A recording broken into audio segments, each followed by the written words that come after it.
At a time when women faced enormous barriers in education and science, a young woman from Poland dreamed of becoming a scientist. Her name was Maria Sklodowska. The world would later know her as Marie Curie. Her journey didn't begin in a famous laboratory. It began with education. Maria was born in Warsaw in 1867.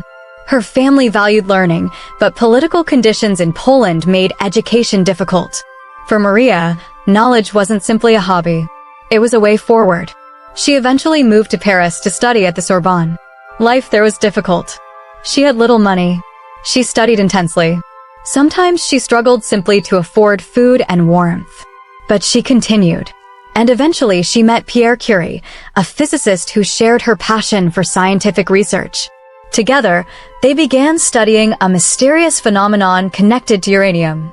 Marie became fascinated by the fact that uranium seemed to release energy on its own. Something inside the material was producing radiation. But where was it coming from? She began investigating. And the deeper she looked, the more extraordinary the mystery became. Marie and Pierre discovered that the radiation wasn't unique to uranium. They found evidence of previously unknown elements. They eventually identified two new elements. One was named polonium, after Marie's homeland, Poland. The other was radium. Their research helped establish the field of radioactivity. But discovering something is only the beginning. Marie and Pierre had to work under extremely difficult conditions. Their laboratory was primitive. Their work was physically demanding. They processed enormous quantities of material while trying to isolate tiny amounts of radioactive substances. They continued anyway. In 1903, Marie Curie, Pierre Curie, and Henri Becquerel received the Nobel Prize in Physics for their work on radiation. Marie became the first woman to receive a Nobel Prize. But her story didn't stop there.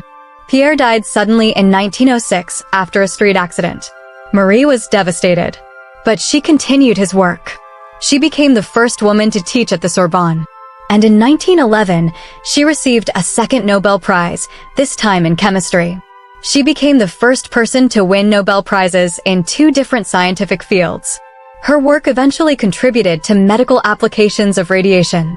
During World War I, Curie helped promote the use of mobile X-ray units to assist doctors treating wounded soldiers. She understood something important about science. Discovery isn't valuable only because it is intellectually fascinating. It can become valuable when it helps humanity. But Curie's life also had a darker side. The dangers of radiation were not fully understood during her lifetime. Years of exposure affected her health. She died in 1934. Her work had changed science forever. But perhaps the most fascinating part of her story isn't the awards. It's the persistence behind them. Marie Curie entered a field where she had to fight against barriers that many of her male colleagues didn't face. She worked with limited resources. She experienced personal tragedy. She faced skepticism. And still, she continued asking questions. That is what great scientific thinking often looks like. Not certainty. Curiosity. Not knowing the answer, but refusing to stop searching. Marie Curie's story reminds us that progress often begins with a person willing to investigate what everyone else ignores. A strange observation. An unanswered question. A problem that seems too difficult. And then the decision to keep looking. The world remembers the discoveries. But behind every discovery are years of work that nobody sees. The experiments that fail. The calculations that go nowhere. The long nights. The uncertainty. The decision to try one more time. That's the part of achievement that is easy to forget. Great results often look sudden from the outside. But from the inside,